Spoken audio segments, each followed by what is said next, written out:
Oh, one more? Let's read her opening statement. All right.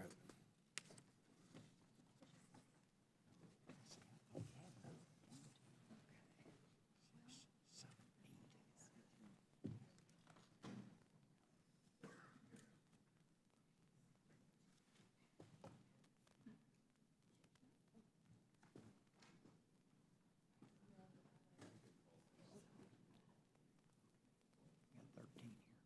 Yeah, we got a couple numbers on the way. So, Here we go. oh, there we go. Moving row, Kathleen's here. Kathleen's here. All right.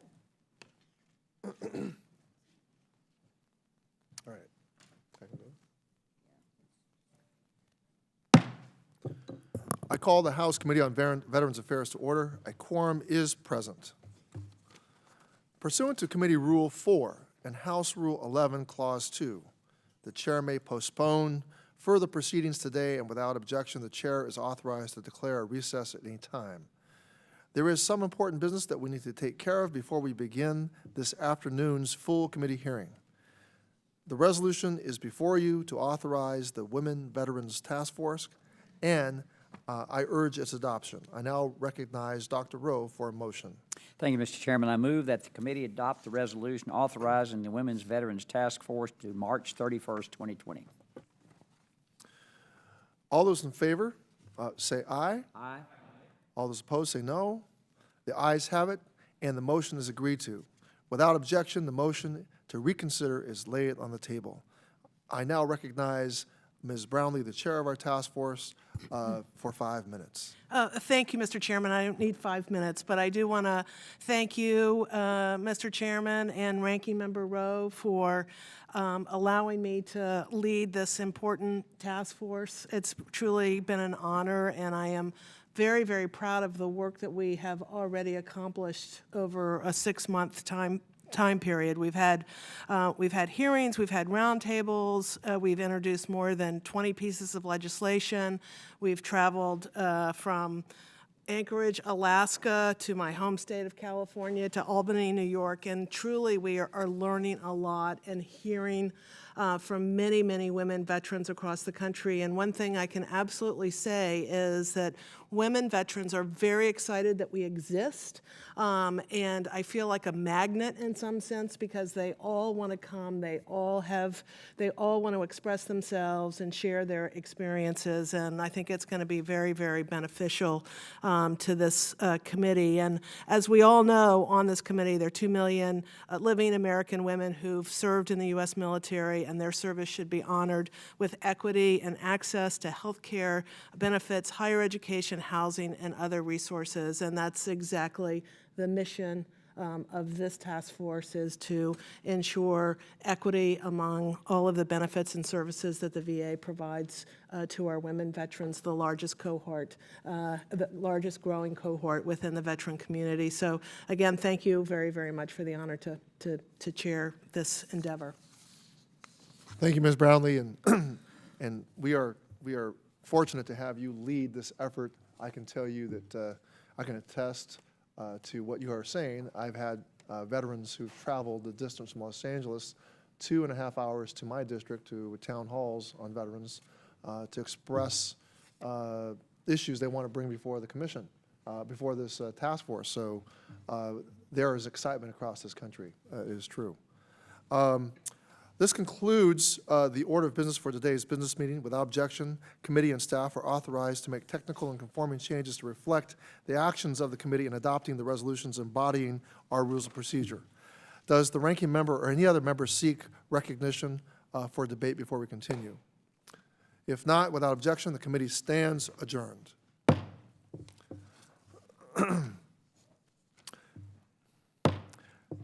Good afternoon. I now call the hearing to order. Today's hearing will be the first of several discussions this committee and its subcommittees will hold on how the Department of Veterans Affairs is addressing long-standing staffing challenges. Data reported last month indicates that there were more than 49,000 vacant positions across VA. 49,000. That is an astounding number. But there is more to it than just a number, and I want to look behind that number and understand what that number really means and how staff vacancies impact VA's ability to meet its mission. I'm concerned that if VA's vacancy rate continues to balloon unchecked, we will have no choice but to continue to send increasing numbers of veterans into the community for care. And community providers aren't ready to care for increasing numbers of veterans, according to a RAND Corporation study last year. This is the wrong path for VA, and it is most assuredly the wrong path for veterans. First, we need to understand the scope of VA staffing challenges. Now, the Mission Act required VA to report quarterly data on staffing and vacancies. However, VA's Office of Inspector General has found numerous problems with how VA reported those numbers over the first year.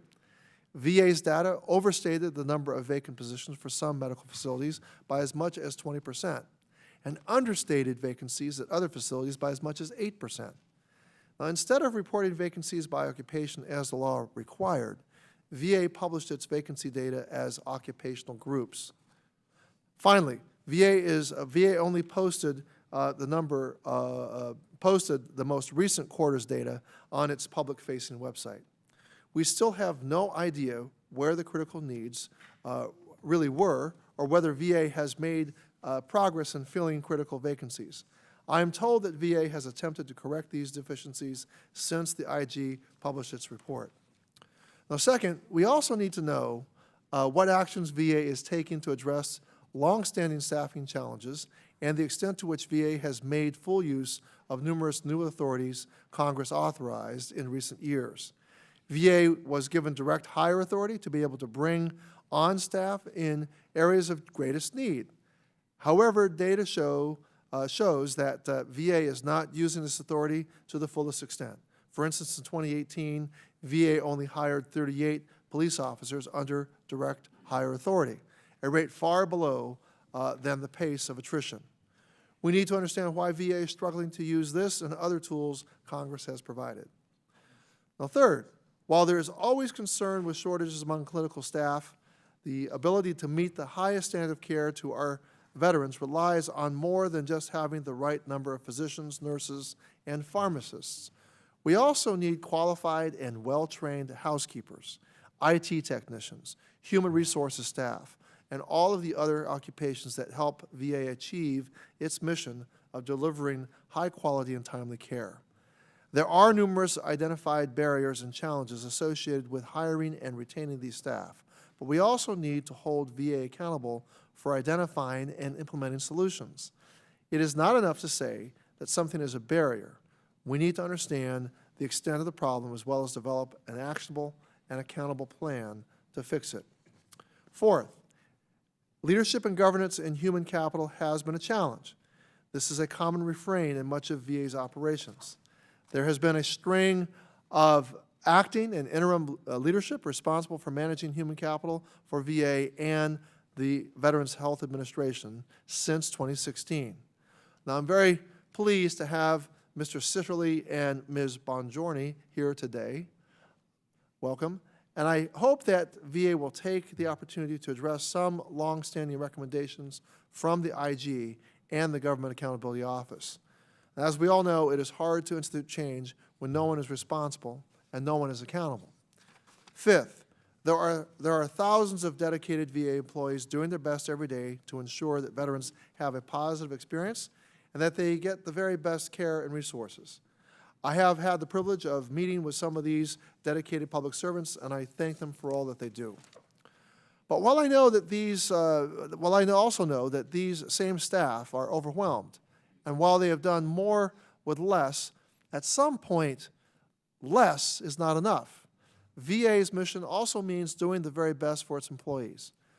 GAO has reported on the need for training, performance management, and other improvements to ensure that VA can retain a highly qualified workforce. I hope to hear about progress on the recommendations from today's witnesses and what VA is doing to increase morale in the department.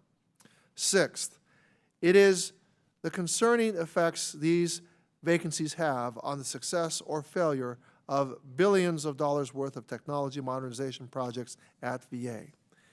These projects have the potential to improve healthcare and benefits delivery, but they will also have major impacts on staff productivity. Those impacts will likely be more acutely felt at VA's medical facilities and in programs that are already understaffed.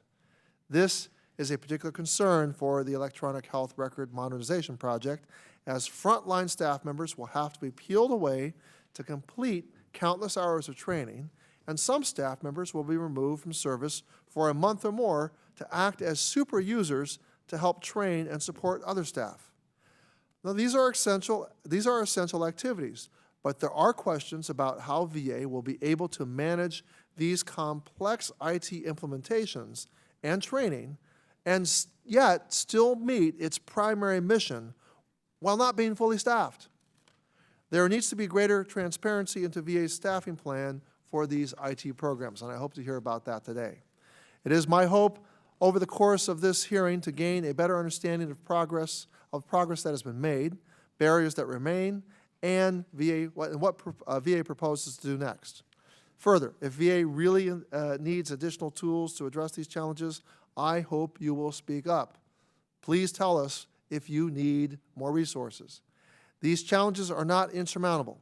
The committee is here to work with VA as a partner to ensure VA can meet these challenges now and in the future. To do that, we need transparency from VA so we can have an open and honest dialogue about the resource needs of the department and how VA intends to use those resources to provide the highest level of service to our nation's veterans. I thank the witnesses for being here, and I look forward to their testimony. Dr. Rowe, you're recognized for 5 minutes to give your opening statement. Thank you, Mr. Chairman, and I think it was great that one of the constituents drove 2.5 hours, but I've been in California traffic. That might not have been more than 4 or 5 miles. So they went to a great effort to get there. Yes, they did. One of the committee's longstanding priorities has been addressing recruitment and retention across the Department of Veterans Affairs. We've acted many times over the last several years to help VA hire the staff that it needs to provide high-quality care and timely benefits for our nation's veterans. Because of those efforts, there is good news to share. While many headlines have been written about the number of vacancies that exist within VA, VA's workforce has grown by approximately 2 to 5% every year for the last 5 years. In fact, VA has more than 100,000 additional employees than when I came to Congress just a decade ago. In that time, VA has consistently maintained a turnover rate of about 9.5% or less, well outperforming both other large cabinet-level agencies, which average 11% turnover rate, and the private sector healthcare industry, which averages a turnover rate between 20 and 30%. And since the 2014 Access and Accountability Crisis, VA has increased the number of annual appointments in VA facilities by a whopping 5 million visits.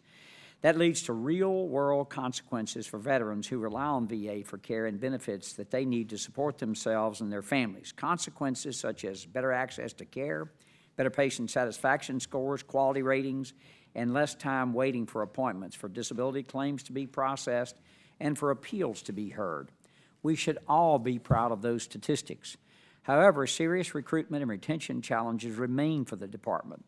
The Association of American Medical Colleges projects that the United States will have a shortfall of more than 120,000 physicians by 2030. Given the approximately 90% of VA's workforce is aligned under the Veterans Health Administration in support of the VA healthcare system, that will undoubtedly have significant consequences for VA. Coupled with the numerous complexities inherent in VA's multiple and often contradictory hiring authorities and the burdensome and outdated federal hiring practices that VA must abide by, that means that we must remain vigilant about helping VA to improve its ability to efficiently and effectively recruit and retain top-notch talent to serve our veterans. That includes continuing to provide the department the additional authorities it needs to attract prospective employees in an increasingly competitive labor market and to keep the hardworking employees already at their jobs at VA. It also means ensuring that VA utilizes the authorities that have been given to them to their fullest extent, as the chairman mentioned, which is something I would like to discuss in more detail today, to address its needs and fill gaps in care and services. It further includes touting not only the problems that VA is facing, but also the many benefits that are part of a VA career, the most important of which is the honor and privilege of caring for the men and women who have served. As chairman and now ranking member of this committee, I've had the unique pleasure of traveling across the country from Long Island to Los Angeles and many points in between to visit VA facilities and meet with veterans. While poor performing and outliers certainly exist, they should be held accountable. They are being held accountable thanks to the passage of the Accountability and Whistleblower Protection Act last Congress. I've been impressed everywhere I go by the professionalism and the dedication of the vast majority of VA workforce, many of whom are veterans themselves. And I want to end my comments this afternoon by thanking all of them for the good work they do and the valuable services they provide for our heroes. I look forward to our discussion this afternoon. I thank the witnesses and the audience members for being here. And with that, Mr. Chairman, I yield back. Thank you, Dr. Rowe. Now I'd like to welcome the witnesses on our first panel, first and only panel. First, we have Dr. Daniel R. Siddeley, Assistant Secretary for Human Resources and Administration Operations, Security and Preparedness from the U.S. Department of Veterans Affairs. Welcome, Dr. Siddeley. Accompanied by Ms. Jessica Bongiorni, Acting Assistant Deputy Under Secretary for Health for Workforce Services, also from the Veterans Health Administration. Welcome, Ms. Bongiorni. We also have with us Mr. John D. Oswalt, Deputy Chief Information Officer for Information Technology Resources Management from the Veterans Administration. We also have with us Mr. Michael Missel, Inspector General, VA Office of Inspector General. Welcome, General Missel. And we have finally Mr. Robert Goldenkopf, Director, Strategic Issues, the U.S. Government Accountability Office. Welcome, Mr. Goldenkopf. We'll begin with Mr. Siddeley. I'll recognize you for 5 minutes for your opening statement. Thank you, Mr. Chairman. I probably shouldn't start my comments correcting the chairman, but I'm not a doctor. I admire all of the doctors in the VA that do great work. Mr. is fine. Thank you, sir. My apologies. That's quite all right, sir. Mr. Siddeley. Yes. Chairman Takano, Ranking Member Rowe, and members of the committee, thank you for the opportunity to discuss the Department of Veterans Affairs views on ways to modernize and the hiring process and also to retain our ability to be a competitive employer in the healthcare and information technology industries. As a 34-year veteran of the United States Air Force myself, I have both a personal and a professional interest in ensuring we get this right at the VA. And today just happens to be the 72nd birthday of the United States Air Force, so happy birthday, U.S. Air Force. As the operator of the largest integrated healthcare delivery system in America, the VA successfully attracts and retains high-quality talent, and VA's overall workforce continues to grow. This growth, 81% in clinical occupations, directly responds to an increased demand for services based on improved access to care, reduced wait times, improved quality, enhanced veteran satisfaction, and overall mission growth. VA appreciates the work Congress has done to provide the flexibilities to support the recruitment and the retention of talent to care for our nation's veterans. That said, VA still contends with challenges presented by the complexities of multiple pay and personnel authorities. As healthcare demand has increased and shortages of healthcare and IT workers grow, private sector employers are quick to adjust to the changes in local labor markets and modify starting salaries and total compensation packages to attract top talent. While VA recruits employees and applicants who are willing to accept lower compensation to be part of an organization with such a noble mission, VA faces challenges in our ability to attract and then to retain quality healthcare and information technology professionals. Despite challenges, VA employs a variety of tools to attract and retain quality talent. Those tools include a powerful mission of service to veterans and their families, a robust training pipeline for the majority of our nation's physicians, strong employee engagement, direct hiring authorities, as you mentioned, and strategic workforce planning for hard-to-fill occupations and medical center directors. VA strategically allocates monetary incentives to close skill gaps and to provide greater flexibility in the recruitment, relocation, and retention of highly qualified VA professionals.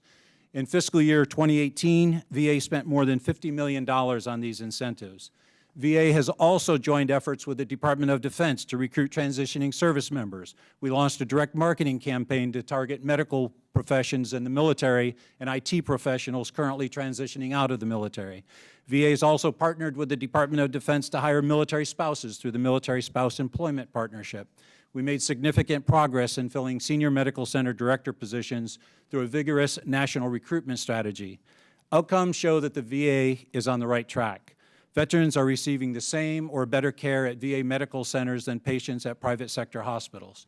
For instance, veterans who are admitted for heart attacks, severe chronic lung disease, heart failure, and pneumonia have a greater chance of survival beyond 30 days after discharge from a VA hospital than non-VA hospitals. According to a study in the Journal of American Medical Association, VA average wait times are shorter than those in the private sector for primary care. VA reached a telehealth milestone, achieving more than 1 million video telehealth visits last year. Just this week, J.D. Powers ranked the VA #1 in the nation for customer service satisfaction for mail-order pharmacies. At the same time, almost 90% of the 3.3 million veterans surveyed said they trust VA outpatient medical services. As one of the top 10 large federal agencies, VA continues to enhance employee engagement. In April, the Secretary approved VA's first ever employee engagement enterprise-wide plan, which emphasizes the principles of servant leadership. As I like to say, happy, engaged, empowered, innovative employees make for a positive veteran experience, and it also helps mightily with retention. We appreciate Congress's continued support to a high-quality workforce that provides the best possible care and benefits to veterans. The competition for talent in the healthcare and IT industries is increasingly competitive.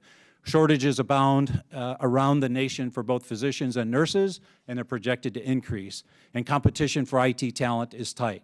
Private hospitals use innovative and progressive solutions to address recruitment and retention challenges, and we in the VA must be creative in our approach to human capital. We want to be leaders or be very fast followers of the best human capital practices in the federal government and in the healthcare and IT space. We look forward to working with this committee on opportunities to enhance VA's ability to attract top talent. My colleagues and I are prepared to respond to any questions you may have. Thank you.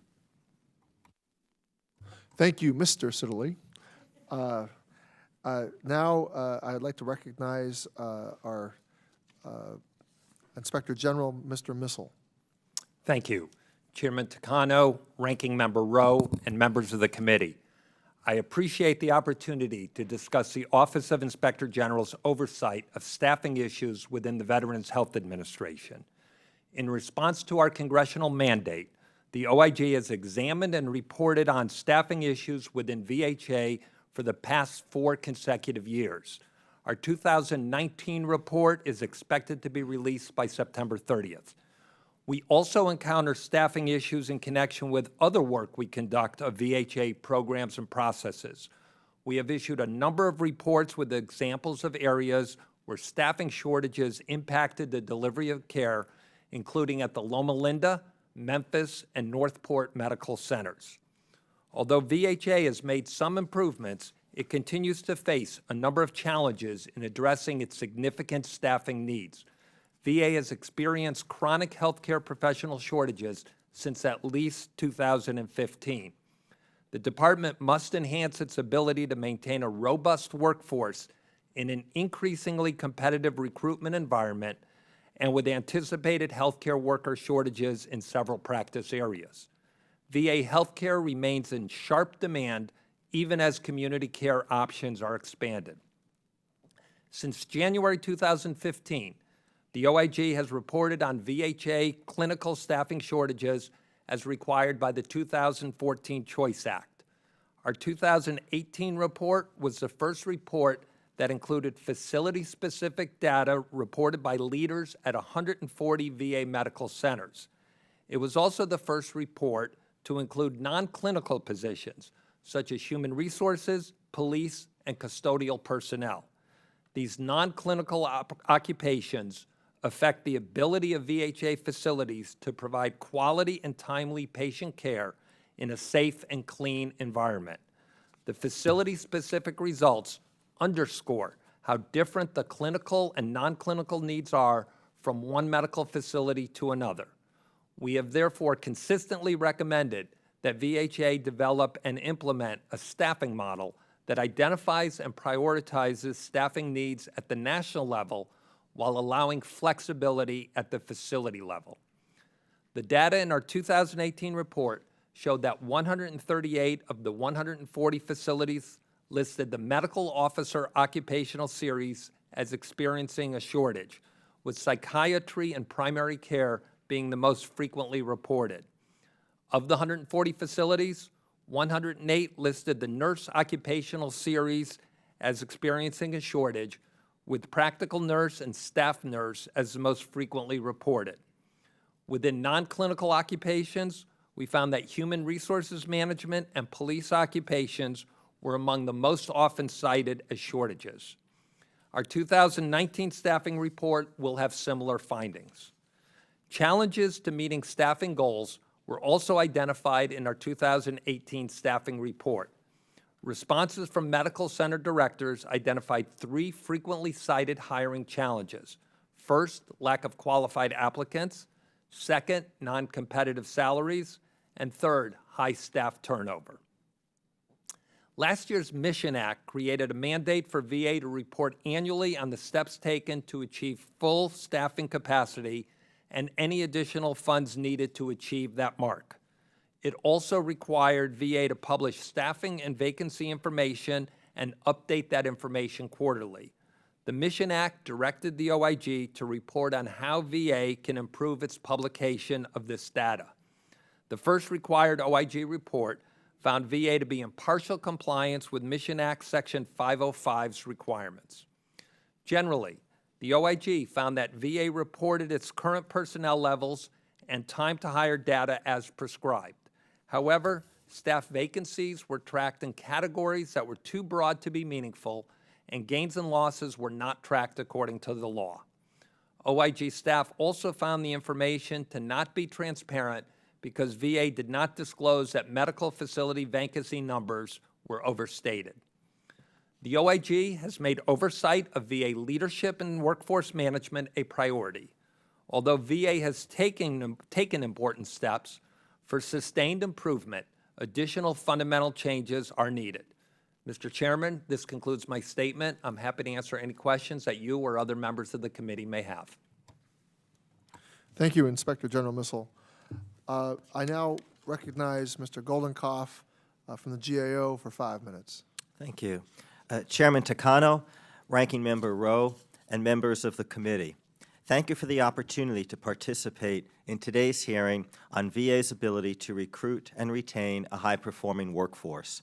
As you know, VA operates one of the largest healthcare delivery systems in the nation and provides billions of dollars in benefits and services to veterans and their families. As a result, a top-notch workforce is crucial to VA's mission. Nevertheless, over the past 2 decades, we and others have found that VA and its components face serious and long-standing human capital management challenges that are impeding its ability to meet the needs of our nation's veterans. In my remarks today, I will focus first on the various human capital management challenges facing VA and its components. Second, the recommendations that that GAO has made to address those challenges. And third, how these challenges are related to a broader set of government-wide human capital problems that need to be addressed.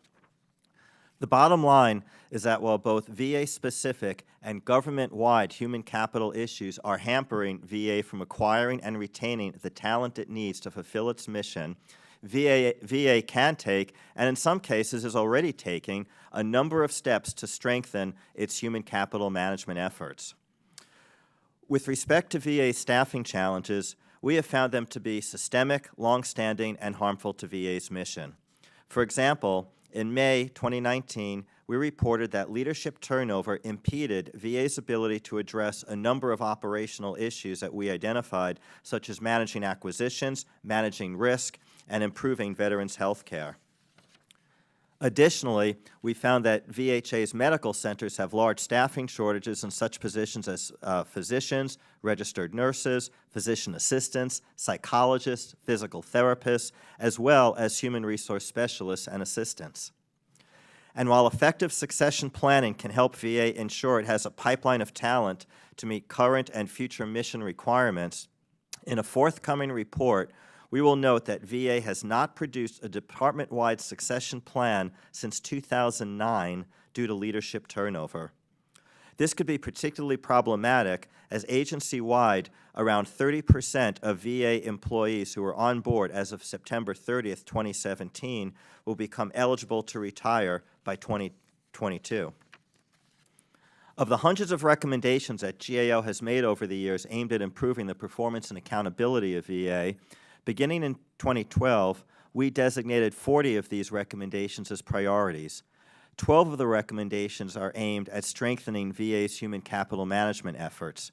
To date, VA has addressed 2 of the recommendations, but still needs to, 6 of the recommendations, but still needs to take action on the others, such as developing a process to accurately count all physicians providing care at VA medical centers and developing a modern and effective performance management system. Beyond these specific recommendations, VA can use key talent management strategies that we identified for acquiring, incentivizing, and engaging employees, and thus be more competitive in a tight labor market. As one example, while federal agencies may struggle to offer competitive pay in certain labor markets, they can leverage existing incentives that appeal to workers' desire for schedules and locations that provide work-life balance. Likewise, improved performance management, professional development opportunities, and involving employees in decisions that affect them could lead to higher levels of employee engagement and retention. Some of the challenges that VA is facing are part of a larger set of human capital issues affecting government as a whole.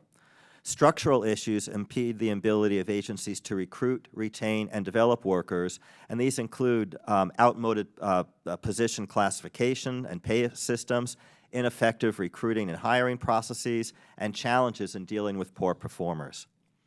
In closing, while VA faces a number of staffing challenges, the future is not dismal, and there are a number of steps that VA can take within existing authorities and flexibilities to better address these challenges. Chairman Takano, Ranking Member Rowe, I would be pleased to respond to any questions that you may have at this time. Thank you, Mr. Goldenkoff. At this point, I will begin the questioning, recognizing myself for 5 minutes. I would like to begin with Mr. Siddeley and Ms. Bongiorni regarding housekeeping staff, recruiting and retention of housekeeping staff. This past June, the IG published a report that substantiated concerns I raised in early 2018 about facility cleanliness and infection control at the VA Loma Linda healthcare system. Low pay and staff turnover among housekeeping staff were among the root causes the IG identified as contributing to the lack of cleanliness inside the medical center. When I visited the facility in early July to follow up on the IG recommendations, there were 45 vacant housekeeping positions out of the roughly 150 authorized positions. In March 2019, Loma Linda requested special pay rates for its housekeeping staff, and I'm told that these must be approved at the departmental level.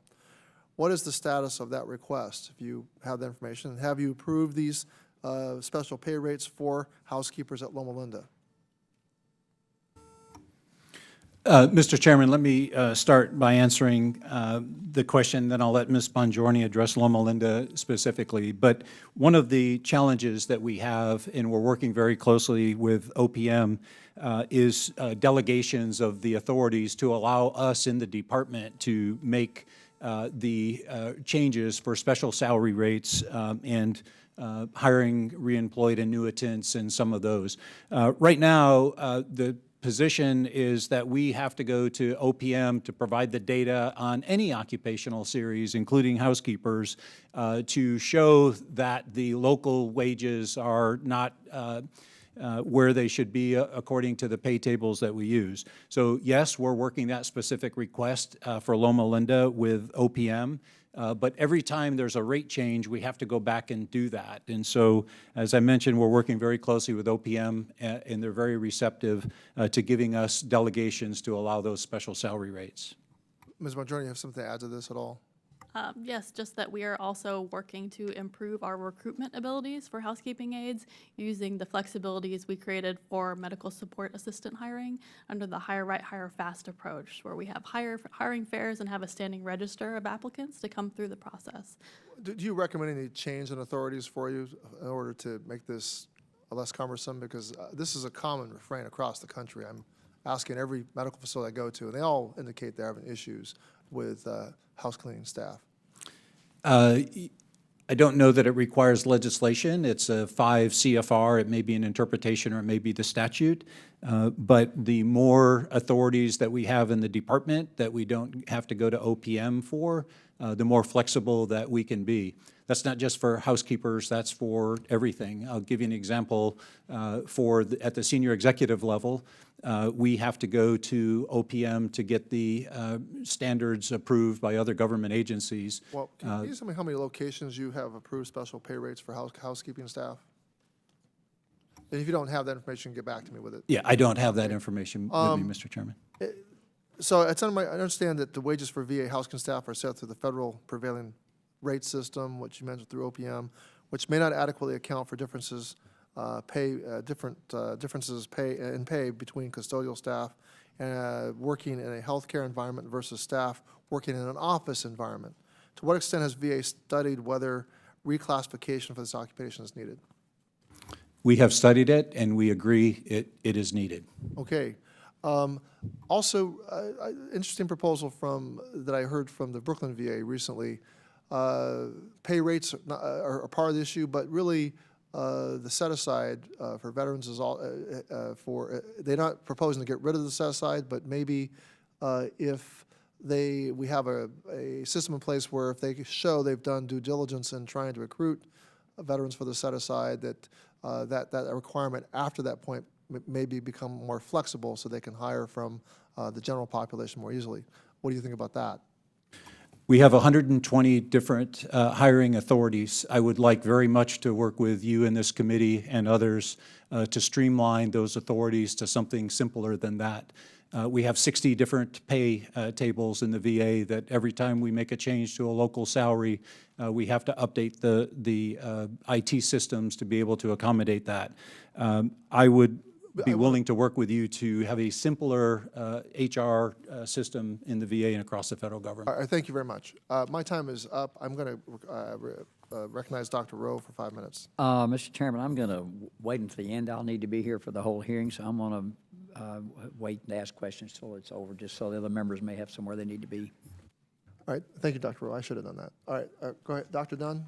Thank you very much, Mr. Chairman. Mr. Siddeley, Secretary Siddeley, the committee has received reports confirmed, and they are confirmed by the VA's Office of Labor Management Relations and General Counsel, that VA employees are offered $100 cash during new employment orientation to join AFGE on the spot. Are you aware of this practice, and what's your opinion of this practice that appears to be a handout or a bribe to get new employees to join the union? Dr. Dunn, I have heard of that. I have not verified that, and my opinion is our employees ought to be making their own decisions. You are the Assistant Secretary for HR, so I mean, that's kind of in your wheelhouse to know what's going on there? Yes, sir, it is. Okay. That was just recently brought to my attention as well.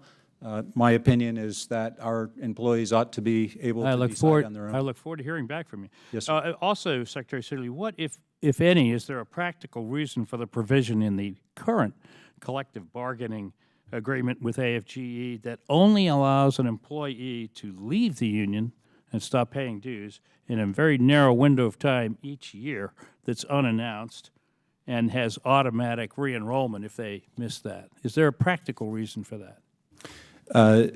Doctor, not that I am aware of, and that collective bargaining agreement is currently under negotiations. I'm so glad to hear that. It does seem to fly in the face of choice for your employees. Once again, Secretary Siddeley, can you please provide an update on the VA's efforts to implement the President's executive order to ensure that clinicians who are hired to care for veteran patients are focused on patient care and not spending any significant percentage of their time on their official time on union activities? Sir, you asked the question about physicians, which are under Title 38. So we have different authorities which are not covered under the executive order for Title 38 employees. So we have repudiated that time already, and we're waiting for the courts to decide on the other 3 EOs. So does that occur to does that apply then to the other group, the Title V? No, sir, that does not. We're waiting for the courts to make a decision on those executive orders.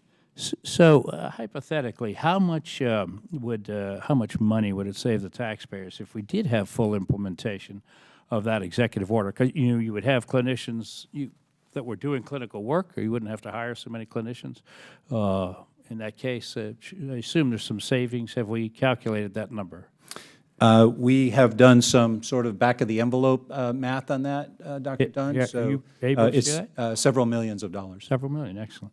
Finally, let me say I'm fully in support of Dr. Stone's efforts to prohibit smoking in the VA medical facility campuses. It's clearly aligned with best medical practices. It aligns the VA with the rest of the healthcare footing in the country. However, understand that there is still debate in these same negotiations that are going on right now, and the union is continuing to push for the VA to provide smoking areas on VA campuses for the employees.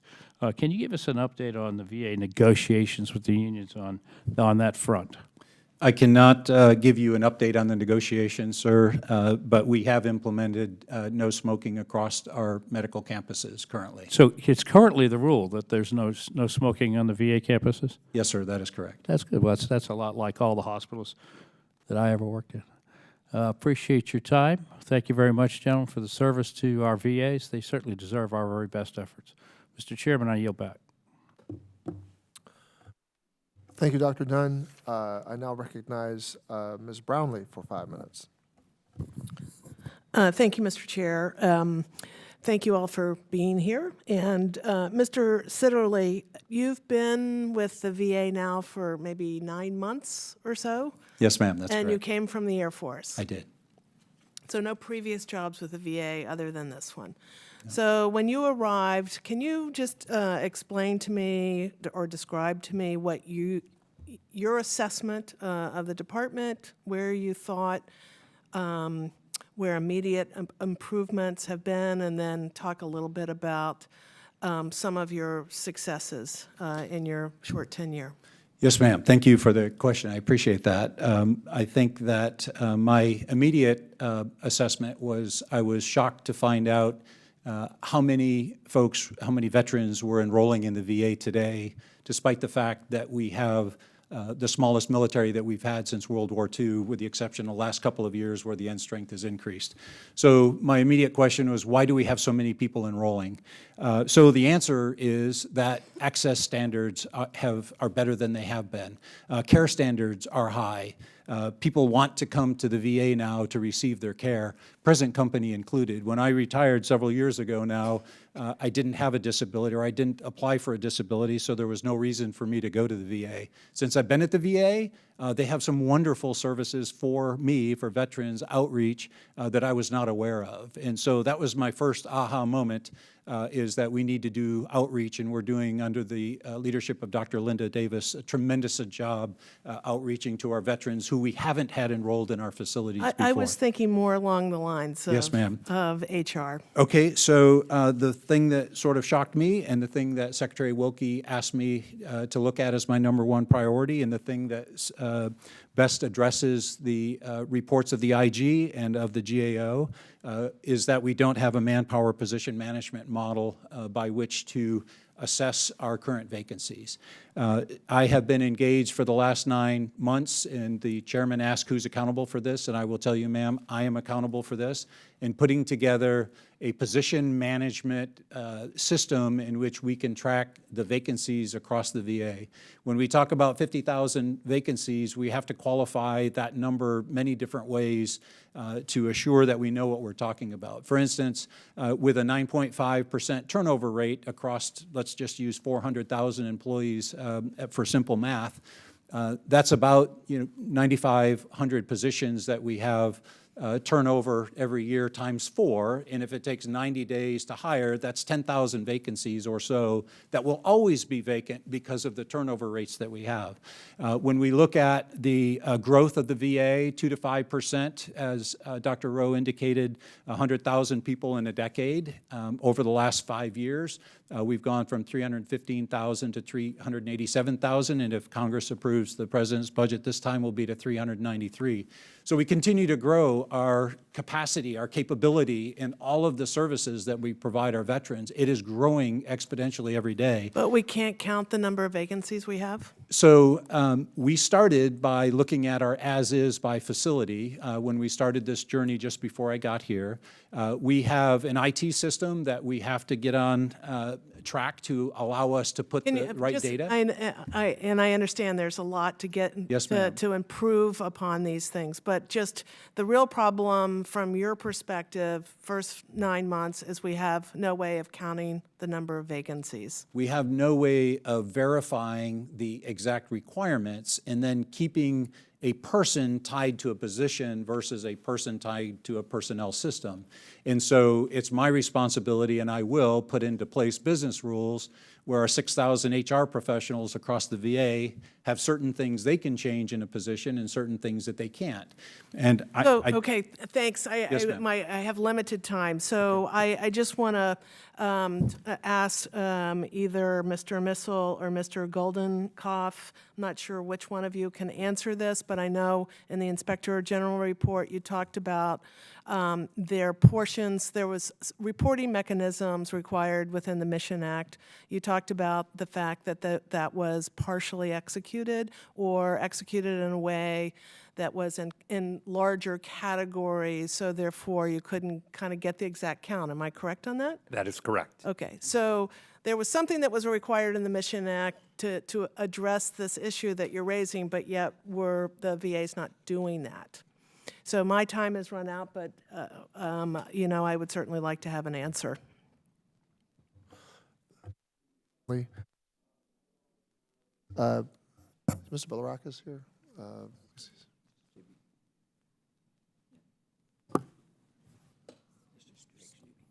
Mr. Stubbe. Mr. Stubbe? Thank you, Mr. Chair. Mr. Secretary, I represent, just to kind of orient you, I represent Southwest Florida. I have 9 counties in Southwest Florida, and one of the clinics that I have in my district is in Port Charlotte. We've had limited and overwhelmed doctors seeing too many patients at the Port Charlotte clinic in my district. The veterans who go to this clinic rarely see the same doctor twice. Many are referred to nurse practitioners instead of seeing a doctor. They are also letting go of employees that should not have been let go with an already short staff. I have one veteran in my district who just got out of a private hospital and was told to see a cardiologist within a week. The VA hospital cannot provide him with a referral to see a cardiologist without him seeing a VA doctor first. The soonest he would see that doctor was after 30 days, which I know falls within the timelines, but I don't view that as acceptable. Bay Pines, to give you an idea, most of the people in my district, including myself, who get services through the VA, go to Bay Pines. Bay Pines is 2 hours from Charlotte County. It's an hour and a half, hour and 45 from my house. If veterans in my district who live in Hardy, DeSoto, Highlands, or Okeechobee, they're having to also drive. That's another probably 45 minutes, so you're probably talking at 3.5 hours to get to Bay Pines. Like I said, the VA hospital couldn't provide him with a referral within the timeline. And because Bay Pines is 2 hours away from his home, he called an ambulance, went to the closest ER down the street. It turns out it was a life or death matter, and he could not have waited the 30 days.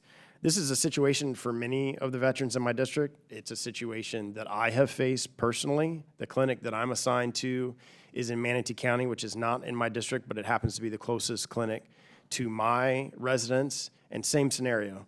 I need a hernia repair.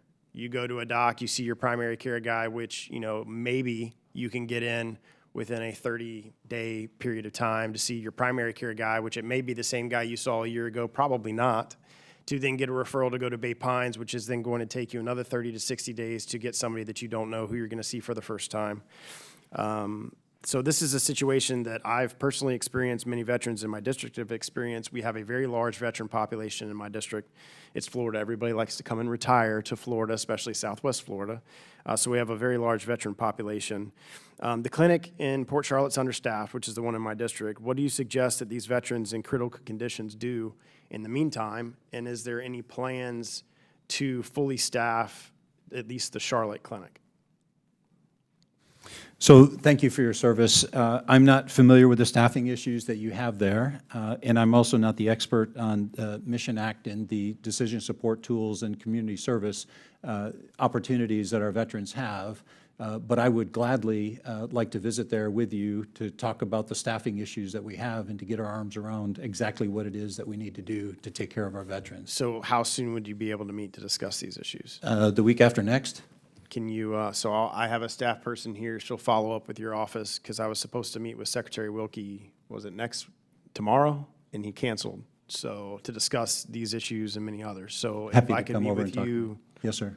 in a reasonable amount of time, I would like to do that. I'm going to visit some facilities next week, and I'd be happy to come over when I get back and meet with you and Ms. Benjorny as well. Yeah, I mean, I can't speak for other rural districts, but my district is considerably rural. I go from, if anybody's familiar with Florida, I go from almost one coast to the other. And so it's a real challenge for those in Southwest Florida because your closest hospital is Bay Pines. So that obviously with the timeframes and the referrals that are necessary to see a specialist causes lots of challenges for the veterans in my district. So if I will have my staff today reach out to yours and hopefully we can arrange that. Happy to do that, sir. All right, thank you. Gentleman yields back. We now have Ms. Rice. Are you here? She's not here. Mr. Brindisi. Ms. Luria. Ms. Luria, you're recognized for 5 minutes. Well, thank you for being here today as part of the panel. I represent a large portion of Hampton Roads, which has a very large veterans concentration, and I've had the opportunity 3 times this year to visit the Hampton VA Medical Center. And I've heard each time from different groups, both from employees and from leadership and management. We're now on the 3rd director since I've been in office, less than a year. One moved to Richmond, then we had an interim director, and starting just, I believe, yesterday, the new director was installed. So look forward to sitting down with him and going over some of my concerns. But what I hear each time is the length and the complexity of the hiring process. And each time that I've heard this, I've tried to get at what is the reason that it takes so long. And one thing that is highlighted is the fact that the process must recertify the person's credentials every time, back to their degree, to their licensing, to their medical board certification, which I understand is very important to confirm these things before employing an individual. But I also understand that this happens even if the person is already employed with the VA at a different VA medical center and then moves to the Hampton VA. Even if the person is already employed as a physician or a nurse, for example, within DOD health system. And I have yet to understand if this is a statutory requirement or if it's just within the VA policy for hiring that this is required once even if the person's already employed by the government doing the same job with the same credentials. Do you have any insight onto that and how we can help smooth and quicken that process? Sure, happy to try to address your question, Congresswoman. It is not statutory that we have to re-credential people as they move across facilities. It is not even policy right now, so if that is occurring, then we will move to correct that. It has historically been happening. Unfortunately, right now, there is not a direct linkage between the DOD system and the VA system that we use to track credentialing, so we have some opportunities there. Okay, we're limited on time, so I would love a follow-up, and specifically a follow-up with regards to the new director at the Hampton VA Medical Center to understand if just within their practices locally, they've been doing something that's actually hampering the timeline to hire people. And then also I serve on the MilPERS subcommittee as well, so I think that we have a good relationship between the VA and DOD policies if there is a way to write something in that allows that streamlining, because it happens incredibly frequently within our region that people find job opportunities and move back and forth between these facilities. I did see in the material that was presented prior to the hearing today the data about attrition or turnover. What I find is that, you know, it's taking so long to get someone on board. yet once we have them there, we're not keeping them. And statistically, I wasn't aware of, throughout the healthcare industry that there's a relatively higher turnover, and in most professions, it seemed that the VA nationally is below that threshold.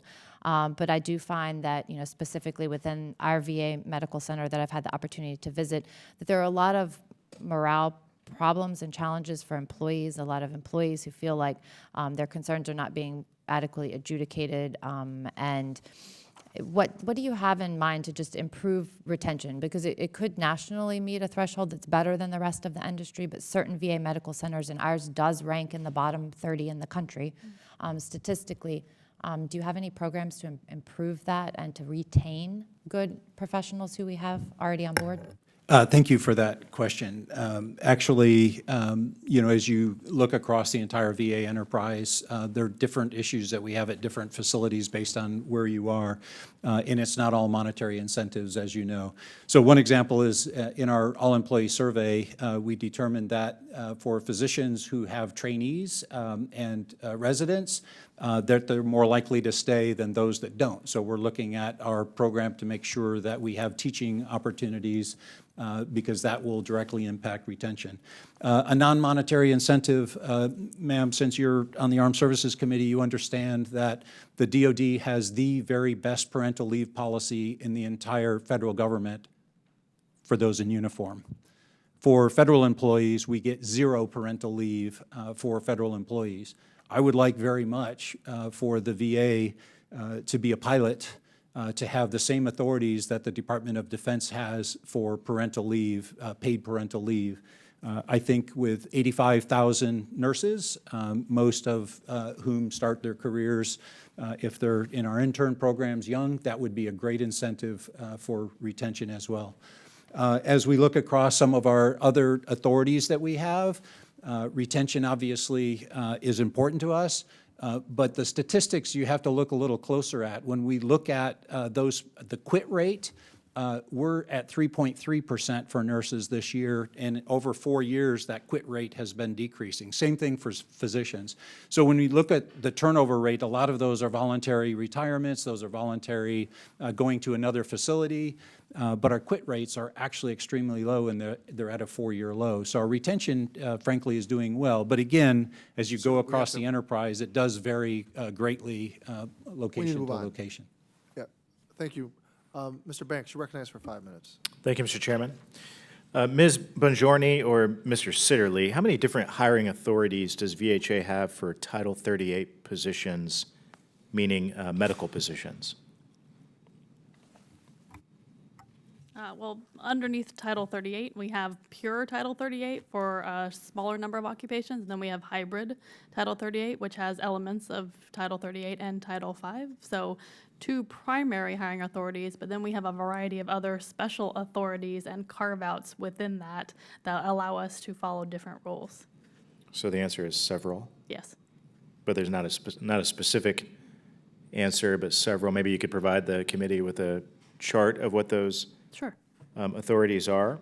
Mr. Sitterly, how many of those hiring authorities do human resource officers use on a regular basis? 7306, 74011, 74013, 7405 are the 4 primary ones that we use on a regular basis. I would also mention, if I may, another area that you can help us with is our market pay for medical center directors, going back to the issue that we have. Regrettably, when we look at the complexity of systems between Title V and Title 38, and when we add additional appointment authorities, sometimes we don't dot the I's and cross the T's. So while I have direct hire authority for medical center directors, I can only pay them at $156,000 a year if they're not Title 38. By fixing that, it will improve our ability to hire senior level directors at our medical centers that are other than Title 38. And then we also have hybrid Title 38. So follow on that line of thinking for a moment. How many Title 38 hiring authorities would you say you need in order to hire effectively? 4. Okay. Mr. Sitterly or Mr. Oswald, your testimony refers to an OIT vacancy rate that was historically high but is now lower. What were the vacancy and attrition rates historically, and what are they now? Thank you for the question. Historically, it's been in the 5 to 6% range. I think right now it's currently approximately 8.5%. So we have seen an uptick with that, and I guess given the overall aging of the workforce, that's not totally unexpected. But we have made a concerted effort over the past 18 months to broaden our recruitment net, where we're actually right now, we're pretty much maxed out on our hiring with the available funding we have. Okay. Mr. Oswald as well, in today's testimony and in recent meetings with staff, OIT gives the impression that it does not have a significant staffing problem. You seem to be saying the staffing situation is comparable to that of other chief information officer organizations at federal agencies. Would you say that's accurate? Well, getting back to what Mr. Sitterly had said about our projecting the requirements versus what we have funding to hire, that would be the demarcation. I mean, if we use the staffing model now that we're currently in its final stages of development, we can project that there is additional resources, IT resources needed. But given the realities of the appropriation that we have, we are at full capacity in that regard. Okay. I understand that you have prioritized hiring for cyber security positions. What other positions does OIT consider important and difficult to staff? Anything in the information or in the IT job series, we consider to be high priority, information security being the most critical one. But we also have enterprise architectures, and primarily, I would think the next below cybersecurity would be project managers. Okay. How do you plan to use the direct hire and retention pay authorities that Congress granted the VA for those positions? For the cybersecurity, we are in the second year of offering cyber retention pay, and we have seen a considerable drop in the turnover, the attrition of these information security specialists. For direct hire authority, we are using that. When I said earlier that we are casting a wider net, that is one of the things we are doing, is we are going out with standing open announcements where there's continually a pipeline of folks coming in and applying that we're able to select from or interview based on that open and continuous announcement, and then exercise our hiring authority. Okay. Thank you very much. I yield back. Gentleman yields back. I now recognize Ms. Lee for 5 minutes. Thank you, Mr. Chairman. Thank you all for being here. I wanted to touch on governance within VA. It seems to be a challenge with all facets of VA management, but really comes down to leadership and accountability. In human capital, governance has complicated VA's decentralized management. What part of, for Mr. Sitterly, what part of VA is ultimately accountable for addressing the human capital challenges? I am. You are, okay. Yes, ma'am. How do you coordinate with VISN's individual facilities? So Ms. Bongiorni is the Chief Human Capital Officer for VHA, Ms. Beers for the Veterans Benefits Association, and Dr. Lisa Thomas for the National Cemetery Administration. I see those three people more than I see my family. There's not anything that we put in policy and governance that we haven't discussed, that we don't collaborate on, that we don't talk about. Great.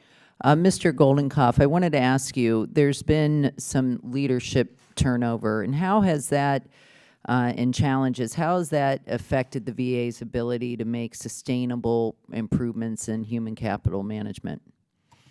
It's been extremely problematic. Leadership continuity is so important because they're if you have a plan in place, if you have a strategy in place, leaders set the tone. So long as there's that consistent turnover, a lot of that just never happens, or it's just much more difficult to happen when essentially the people at the top are temporary employees. Thank you. Thank you. I want to turn now, as you know, I'm the chairwoman of the Electronic Health Record Modernization. So one GAO 2018 report cited having quality experienced program staff as a critical factor in the success of major IT acquisitions. Also noted the importance of consistency and stability of government and staff in achieving these goals.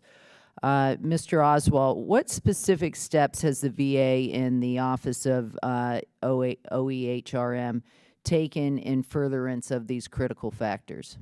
Well, there is a standing integration office in the Office of Information Technology headed up by one of our IT senior executives, happens to be a clinician as well.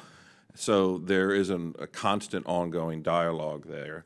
The individuals who are at the initial operating capacity sites, the IOC sites, are working what we call shoulder to shoulder with the VA, VHA folks to develop the clinical workflows and to respond to their needs as our customers. So in conjunction too with the EHRM staff, my staff in particular, we provide a great deal of logistical support to the EHRM folks in terms of budget, space, and HR support.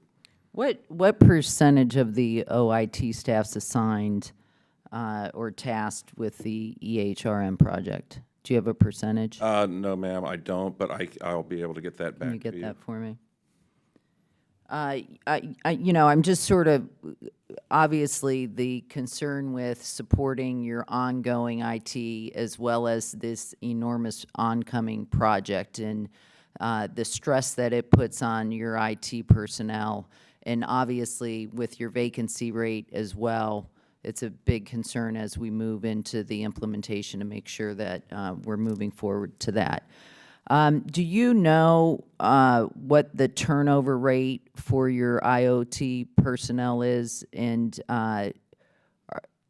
what do you have any idea about the turnover rate for the personnel responsible for the OHRM? No, ma'am, I don't. Given that this is within just last 18 months, I don't think we have the metrics on that. A number of OIT employees have moved over and been hired by the EHRM staff. So in effect, we're fully embedded with them based on the relationships that exist between people. And we are backfilling the positions that, that were vacated by that. So I don't have any metrics on turnover, but again, I will be able to provide that to you. Great, thank you very much. My time's up. The gentlelady yields back. I now recognize Mr. Watkins for 5 minutes. Thank you, Mr. Chairman. Thanks for being here. There's a lot of discussion on the challenges that the VA and the rest of the healthcare community has with regards to recruiting and retaining good staff and clinical support staff. But the VA has a lot of benefits that they offer potential employees. Why should potential employees who could be listening, or those with whom I speak with, why should they consider a career in the VA? This is open to anybody. I'll start. It is a noble mission, taking care of America's heroes, our veterans. When you look at beyond that, the research that our doctors get to do in our facilities, that our clinicians get to do in our facilities, they're on the cutting edge in many, many areas of making discoveries in modern medicine. The same thing can be said for all of our employees. I don't know if you've visited a national cemetery lately, sir, but the most honorable place. They're clean, they're respectful. It's just a wonderful way to serve your country. Excellent, thank you. And then follow-up to that, how can the VA better articulate these advantages of working with the VA beyond just the salary?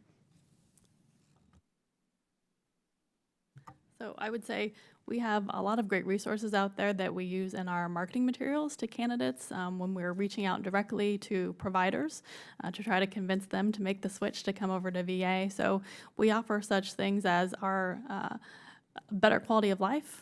They don't have to worry about spending all their time on billing and racing to get through their patients in a day. It's a much different model of care that we provide in the VA, and that attracts a lot of our providers to come work for us, where they can provide more of a whole health approach rather than cranking out patients every day.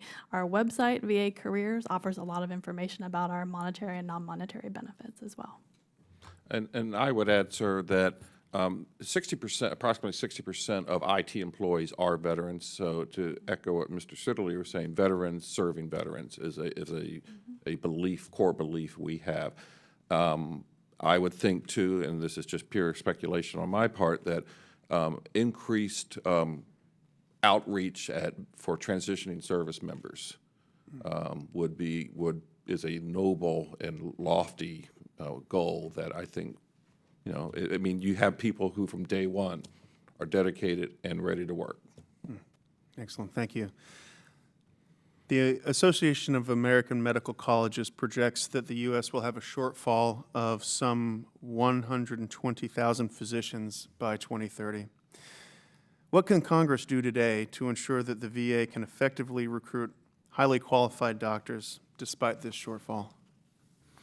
Sir, I'll start with that. Give the VA the authority to provide salary support to enable us to send medical students to the Uniformed Services University. As the Department of Defense moves their Defense Health Agency model around, I think you'll find, and we've spoken to the Dean of the Uniformed Services University, that they have excess capacity, and we would love to be able to grow our own doctors. We're using some authorities that the Congress gave us in the Choice and Quality Employment Act to do more scholarship programs in other facilities. We're trying to, Dr. Rowe has been a coach for us in getting our own doctors to help recruit our doctors. 122,000 student and residents come through VA hospitals every year. Last year, we increased the number of psychiatrists and healthcare providers by a net 1,000 by having a very targeted recruitment toward those students. We still have 2,000 more vacancies to go that we know of with current requirements, so we're targeting those folks as well. Well, thank you very much. Thanks for being here to the panel. Thanks for what you do for our veterans and our country. I yield back the remainder of my time. Gentleman yields back. Ms. Rice, you are recognized for 5 minutes. Thank you, Mr. Chairman. Staffing challenges have been an ongoing concern at the Northport VA Medical Center, which serves veterans in my district and throughout Long Island. Within the past 2 years, Northport faced considerable turnover in virtually all of its key administrative roles, including 4 medical center directors, 3 chiefs of staff, 3 nursing department directors, and the heads of the Human Resources Department, who all left the facility. Last year, an OIG investigation shed some light on nursing shortages at the medical center that led to quality of care issues, and the highest number of vacancies continues to be for nursing staff positions. To improve recruitment and retention of nursing staff, the facility has proposed new salary levels to address the significant pay differentials that exist between VA and private sector salaries. I just met in my district with the new head of the, I guess, I don't know if he's real or acting director. It's my understanding that the new salary levels must be approved at the VISN level. So, Mr. Sitterly, I guess this question would be for you. Can you provide any details about the approval process at the VISN level, what that entails, and how long it usually takes, and what authority do VISN leadership officials have to either affect or weigh in on facility-level staffing, whether it is authorized staffing levels or the actual hiring process? So I'll start the conversation, ask Ms. Bongiorni to help me with her experience. But there are a couple of issues that you brought up I'd like to address. And the first one is authorizing market pay for our medical center directors themselves, depending on whether they're Title V or Title 38, and to allow us the flexibility to establish those market pays. The other issue is just in general, we do market salary surveys, and then we come back and determine what is the right rate to pay the folks based on that particular market. I don't mean to sound flippant, but I would say that every VA facility is a handmade wooden shoe when it comes to the human capital dynamics of that particular area. So for instance, in San Francisco, a neurosurgeon can get paid downtown close to $1 million, 800 and some thousand. We can only pay them up to the aggregate $400,000. I can never compete with that. When you get to more rural areas in America, the average salary is less than it is nationwide. And I can't compete because when I do the survey of market data, they're already getting lower pay, so I can't raise that pay above market rate. To give us more, in your particular facility, I haven't done the research on exactly, but I suspect that it's probably high area.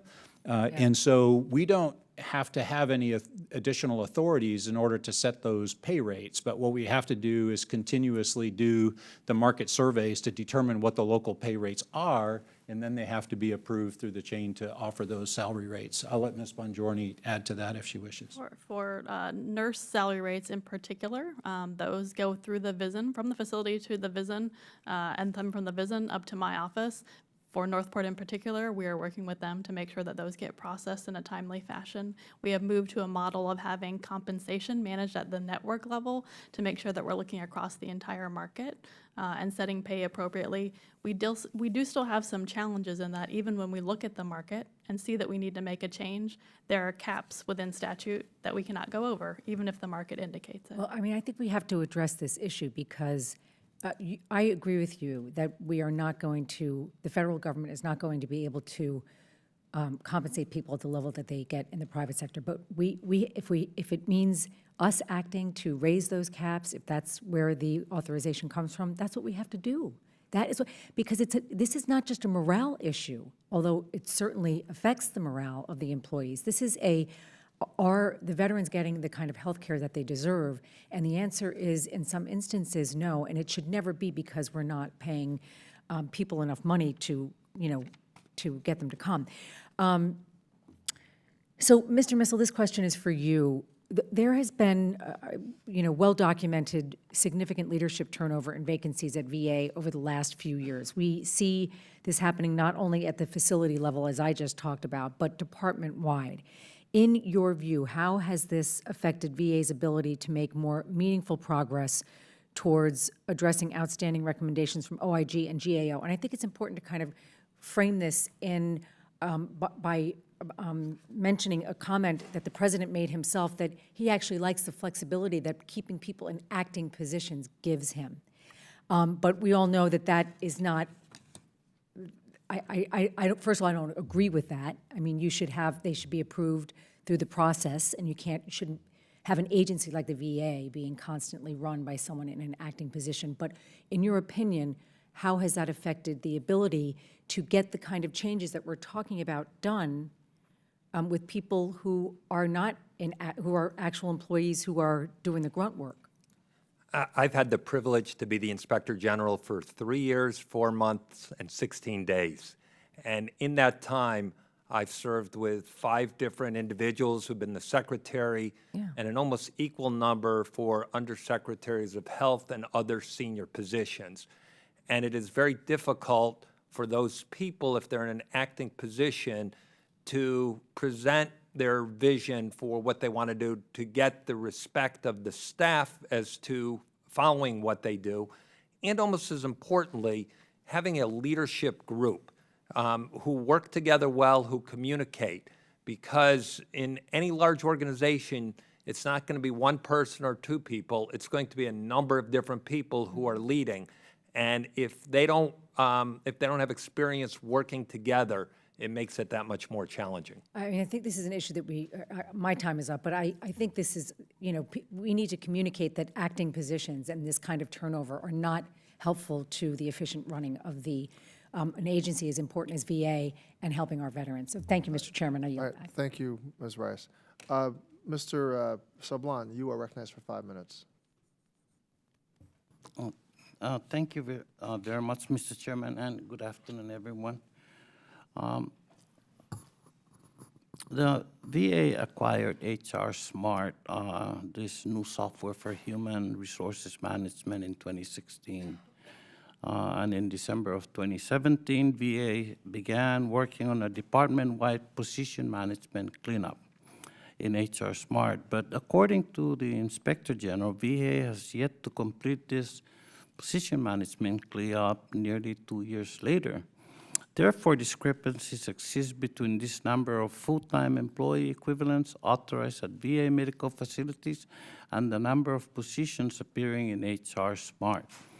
For some facilities, the IG found that HR Smart overstated the number of positions by as much as 20%, while at other facilities, the number of positions were undercounted by as much as 8%. So, Mr. Sitterly and Ms. Bongiorni, why is VA's position management cleanup taking so long? Shouldn't this be finished by now? So thank you for the question, Congressman. It's a complicated answer, and I'll try to make it as simple as I possibly can. But HR Smart is our personnel database system. We never had a manpower requirements piece of that in the system, and so the data cleanup is in the personnel actions as we went in 2016 from one system to another. When we started our manpower position management journey, we started with the as-is, if you will, on what positions were currently across the VA, input them in. So now what we're cleaning up is we have positions where, let's say you have a requirement for a left-handed monkey wrench turner and a right-handed monkey wrench turner, but you can only find 2 left-handed ones. So is that good enough to put into this position, yes or no? So, you know, that's probably a simplistic answer, but when you start talking about specialties across the entire VA, you may have a physician's assistant that you've hired because you couldn't hire an RN. Or you may have a food service worker you hired instead of an RN.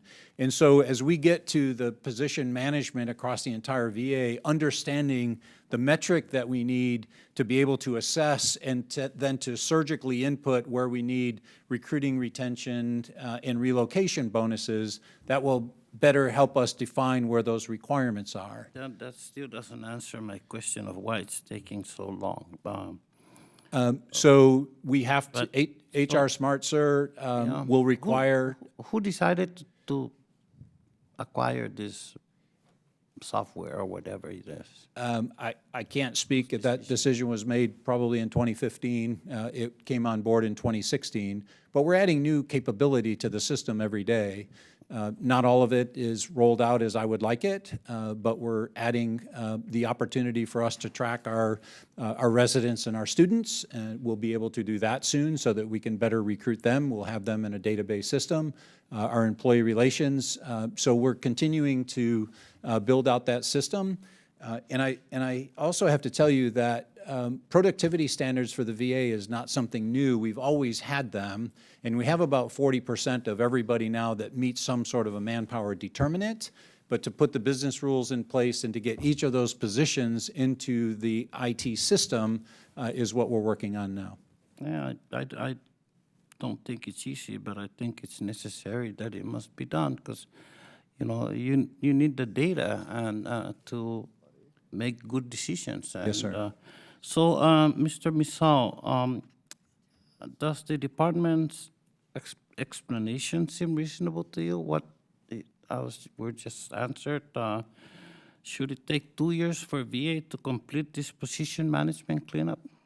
It's hard for me to say since it's their system. I mean, we have reported that they need to continue to work to improve HR Smart. We've identified some issues, and they've committed to doing so. Is HR Smart the right program, the right software for what the VA is faced with? I think it can be. There are a lot of different products out there, but it's their decision as which one they want to use, which one they think is going to be the most effective for their needs. So you can't say for sure. I can't say for sure. You think there could be maybe a better system out there? I mean, we don't want to be back here 2 years from now and still be talking about, you know, all of these issues. I agree with you. IT is an issue that veterans. comes up in a lot of different matters we work on. All right. So, let me ask one more question. Actually, my time is up. Yeah, thank you. Thank you. I appreciate that. Thank you Mr. very Swan. much. I do. Mr. Lamb, you have 5 minutes. Thank you, Mr. Chairman, and thank you to all the witnesses for being here with us. This is such an important issue. We hear about it at every VA that we visit, and I just think the VA employees themselves are kind of crying out for some extra help in a lot of cases, and I want to make sure we get it to them and for the patients too. I know a lot of our conversation today has probably been about doctors, and I apologize, I just came in. I wanted to talk about non-doctor jobs, particularly the medical technician and other types of jobs that require training cycles that are a little bit shorter and cheaper, maybe from a community college or even from some non-college programs. I know we have in Pittsburgh, there's a great program called the Manchester Craftsmen's Guild, and there are similar programs in different places around the country that are really good at training medical technicians. And we have such a strong healthcare economy in Western Pennsylvania that those people get jobs, and they're good paying jobs, 40, 50, 60 grand a year. And they're competed for, actually, because these programs are so good at them. But when I met with some folks there, the VA wasn't really even on their radar screen. They weren't thinking of it as a destination for their students. And so I was just curious, do any of the VA witnesses know, do we have formal partnership programs with kind of community organizations like this or with community colleges? Sure. Thank you for the question, and that's an important one because medical technologists are a key part of our workforce, and they are on our list of shortages. So our national recruiters have been primarily focused on physician recruitment, since that's where our focus needs to be in many cases, but we also need to focus on these other occupations. We do have relationships with many schools across the country. Our health profession trainee programs allow us to bring in folks through different local schools, but it sounds like we have at least one that we haven't reached out with to partner with, and would be happy to meet with you to figure out how to do that. And just so I know, where does the hiring authority exist for folks like that? Is it at the individual hospital level? Yes. Okay. Okay, now to doctors, again, for any of the VA witnesses, since Mission Act has increased the amount of debt repayment, I know it's been a pretty short period of time, but do you have any data or feedback yet showing that that makes a difference, or are you getting that impression? Yes, already we have seen a significant uptick in the usage among our physicians.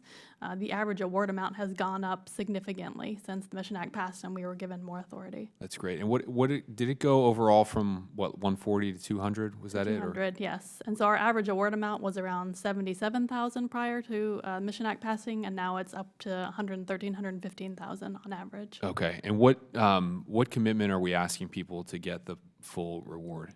How many years? Well, each year that you are a part of the EDRP program, essentially it's paid in arrears. So it goes up to 5 years, and it's paid out after you've completed the year. Okay, so you have to do 5 years to get the full benefit? To get all the way to the 200,000. Yeah, and then in this program, if you leave before the 5 years are up, do you have to repay what was already given to you, or? No, because it's paid in arrears. You've done paid the in arrears. time once That's you get good. it. See, when I was at the Department of Justice, we had a similar thing, but if you left before the 3 years was up, you had to pay it back, which I had to do when I ran in Congress. So, yeah, but I like the way yours is structured. That's good for talent. On the issue of the geographic disparities, I have visited a few VA facilities in Pennsylvania, not in my district, that have a hard time keeping and attracting mental health, especially, which I know is a system-wide problem, just kind of based on where they are, a little more isolated. Has anyone talked about whether you could use loan repayment to give even an additional benefit to people that are willing to go to the areas where we really need people the most? Or Maine is another example I hear of a lot. Have we talked about increasing the rewards even further for those specifically targeted people? Yes, absolutely. So we have a group right now that's looking at how to enhance our trainee recruitment among physicians and health professions trainees. And as part of that review, they've identified we need to have a more strategic approach to putting together our compensation packages so that facilities that are in those harder to reach areas understand exactly what kind of package they should put together to offer people to come on board. We're also focusing on recruiting those trainees and trying to find ways to match them across the country so that they can find positions not just where they're training, but also elsewhere if they'd like to, for example, move home to Maine or elsewhere. Okay, yeah, great. Thank you for that. I mean, it strikes me that with the lower cost of living in a lot of these places, an enhanced debt repayment or enhanced salary, or all three, could combine to a really nice, incentive for somebody, but we might have to put our thumb on the scales a little bit more. Thank you, Mr. Chairman. I yield back. Thank you, Mr. Lamb. Mr. Cisneros, you are recognized for 5 minutes. Thank you, Mr. Chairman. Thank you all for being here today. The VA Office of Inspector General found that 3 frequently cited categories for reasons of VA staff shortages is due to a lack of applicants, non-competitive salaries, and high staff turnover. Mr. Masal, in your opinion, what more needs to be done to address the issues of high staff turnover and retention? A number of things should be done. First, I'd like to emphasize that leadership at different facilities is so important. That really sets the tone of the facility. People want to work at a place where not only they feel like they're fulfilling the noble mission of VA, but they're working with people who have the highest integrity. So working leadership is very important. Also, VA has a number of different recruitment tools that they can use, and they do use, and there could be opportunities for them to use them more aggressively and more effectively. One of the recommendations you provided for was to engage employees. As engaged employees are more productive and less likely to leave. Can you elaborate on that, please? Sure. It goes back to my previous answer, which is if employees feel that they own the mission, that they're part of helping veterans get the services and benefits that they so richly earn and deserve, then they're going to feel more committed to their job. If they feel like the job is not meeting those goals, then it's going to be much harder for them to want to stay. Thank you. The VA cannot accomplish its mission without dedicated people behind it. For at least 2 decades, the Government Accountability Office has documented how the VA has fallen short with its management of human capital. In 2019, GAO provided 8 priority recommendations to VA for addressing human capital, which includes accurate counting of positions, assessing the effectiveness of recruitment, developing effective performance management systems, and addressing retaliation. Mr. Goldenkopf, for those outstanding priority recommendations, what has been the VA's progress in implementing solutions? Well, it's been mixed. They certainly recognize and have embraced most of those recommendations, and we have been working with them on a regular basis to, we've shared some leading practices with them, but it's been taking time. For example, in the area of performance management systems, we'd like to see more progress there because that is so important to the transformation of the whole organization. It often starts with the performance management system, what you hold people accountable for. So it is something that we just, there have been steps in the right direction. We're encouraged by that. It was interesting to hear about the engagement plan at the enterprise level. That can address some of these issues. You just mentioned the importance of engagement. So, we will continue to work with them. There's also been significant human capital leadership turnover at the VA over the last few years, including at VHA. In your view, how has this affected VA's ability to make significant strides in addressing outstanding recommendations? It's been an absolute impediment. What we've seen both at VA and at all federal agencies, that direct connection between the human resource staff and the leadership within the human resource function and the mission side of the agency. So within the human resource area, we found 2 significant issues. One was just a lack of internal control procedures that are so important to execute the human resource function, but then also in the capacity of the human resource specialists, there were shortcomings there as well. It's almost it's a perfect storm of problems where there's a lot of the human resource offices, they're not fully staffed, so that increases the workload.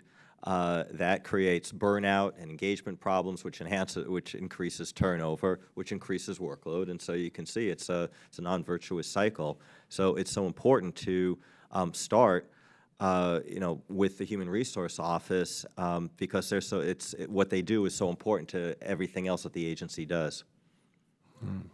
Thank you all for your testimony today. I yield back the balance of my time. Dr. Rowe, I recognize you for 5 minutes.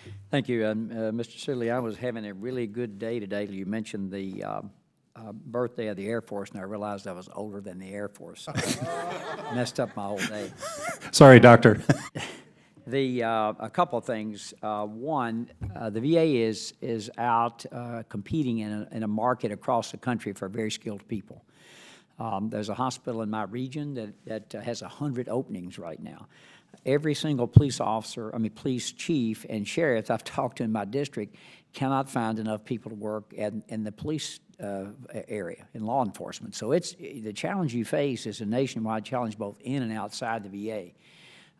And I think you all in HR are in a unique position, one of the most important positions that's unrecognized in the VA to recruit these talented people. You have an incredible challenge in front of you to do that. The VA, as was mentioned by Mr. Watkins, has some great advantages. One, in the physician management, we talked about it yesterday in the office, maybe changing how the loan scholarships like the DOD uses to recruit doctors are very effective to do.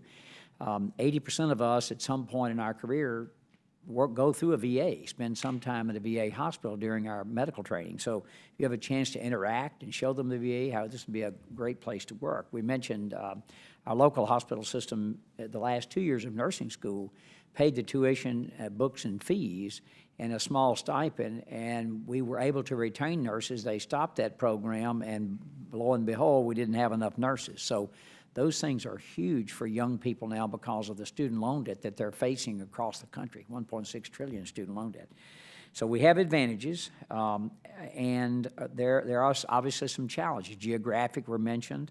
I think you mentioned some things that we're absolutely going to look at. The DOD paid family leave, and that is for young families that are raising children. I know I was, matter of fact, we mentioned this yesterday in the office, but I volunteered my wife to be the one that stayed home with the kids. I go to work because that was a lot easier than taking care of babies. But we mentioned some successes. What I would like for you all to do, and I want to just any of you take this question, if you had a magic wand, what would you do right now to streamline the hiring practices to make your job easier? What can we do to help is what I'm asking. And Mr. Masal, any of you all can jump on that and take it. I guess I'll start that, Dr. Rowe. I would ask Congress to do a little less in terms of additional authorities for hiring. I spent 43 years doing HR work, and I have never seen as complex an HR system as I see facing us right now, not just in the VA, across the entire federal government. There are 120 that we can count specific appointment authorities, and several people come under more than one authority. Veterans have 6 different appointment authorities, for instance. And the most, I think the best characteristic or the best talent an HR specialist has to have is a law degree. It is so complex, it's very difficult. Thank you to this Congress. You asked us to stand up an HR academy, and we did that in Baltimore. I attended it personally, where we did nurse pay setting. It took me an entire day to learn how to do one nurse pay setting. It's very, very complex. So I would ask that we work together, sir, to simplify, and we're working with OPM as well, to simplify all of the authorities that we have. We don't know those, and so we have to have you all and to help us with that, because I think we could help not only the VA. That's what our committee is. We could help a lot of other agencies if we could do just that, but we need your expertise to tell us where the roadblocks are. Yes, sir. Before we go, because we haven't got time to go through all that today, but I mean, that's maybe a round table that we do to get this hammered down so it can make your job more efficient, easier. The Choice Act we passed in 2014 increased the number of GME slots by about 1,500 positions for primary care, mental health, and others. Do you know how many of those have been created? How many of those 1,500 slots are out there available now? Right now, it's just over 1,300, so we have about 200 to go. And so we're close. That's very good. And how do you decide where they're positioned, where they are located? Well, I believe the language in the law did ask us to try to move those towards more rural areas, and so that has been a bit of the delay in getting them up and running, because it requires us to create the infrastructure to get out to those rural areas. So we look at where the most need is. And which states have had the greatest, most GME positions? I hope it's Tennessee. I can't answer that one off the top of my head, sir. And I guess the last question on this, very quickly, is just most of these were probably with pre-existing programs that already had GME slots, or were these programs that did not have any GME slots at starting? That's much harder. It Starting is, from and scratch. our academic affiliate office has worked to create a grant program to actually help build out that infrastructure in the places where they don't have programs. So if we could get that, Mr. Chairman, I know you're interested in that. That was one of your great ideas in 2014. So if we could get all that sort of compiled, we'd like to see that. Thank you all. My time's expired. I yield back. Yeah, Dr. Rowe, and I'm especially also interested in the idea we talking offline here about the, is it USS? Yes, sir, that's correct. USUS, Uniform Services University. Uniform Services, they have capacity there, and I'm intrigued with that idea as well. That's wonderful. I'd like to thank the witnesses for their appearances and their testimony today. Thank you all for what you do for our country and for our veterans. All members will have 5 legislative days to revise and extend their remarks and include extraneous material. Again, thank you for appearing before us today. This hearing is now adjourned.